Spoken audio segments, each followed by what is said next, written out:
দিলো বাকীখিনি না উঠা তাৰপিছত তুমি গাড়ী ভাড়া ফ্ৰী হ'ব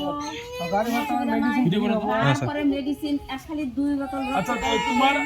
শুনো যত আছে সব ফ্রি পিঙ্কি আমি 2000 টাকা দিলো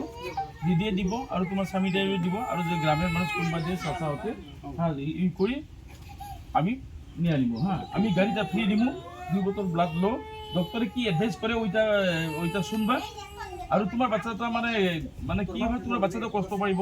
যদি তোমাৰ রক্তটা কমে যায় বাচ্চা রক্ত কমে যাব নিঃশ্বাস নিতে পারবো হ্যাঁ নিয়াজ বাচ্চাটা উল্টো আছে ইয়ার জন্য তুমি গোলপাড়া সিভিল হসপিটালে যাইয়া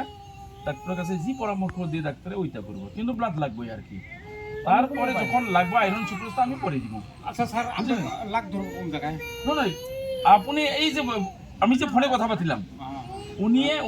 উনিরে ফোন করবো তারপরে সব যোগাযোগ হইবে স্বামীর কাছে নাম্বার আছে স্বামীর কাছে উনির নাম্বার আছে উনিরে ফোন করার লগে গাড়ি আসি পূর্ব বাইতে বাড়ির থেকে গাড়ি এই জায়গা সবাই জায়গা হ্যাঁ যা চলবে কয় তারিখে হ্যাঁ না আমরা তো আজকে গেলে এখন গেল ভাড়া আজকে যাওয়ার লাগে আজকে আমার মতে না আমি কইছিলাম কি জোয়াকালি যাও জোয়াকালিটা কি কয় বাংলায় কালকের কথা গতকাল ও গতকালি যাওয়ার লাগছিল আমার মতে না আমরা তো এক মাস আগে যাওয়ার কথা কইছিলাম হ্যাঁ ঠিক আছে স্যার আমার সময় নাই তাগিদ করব আর কি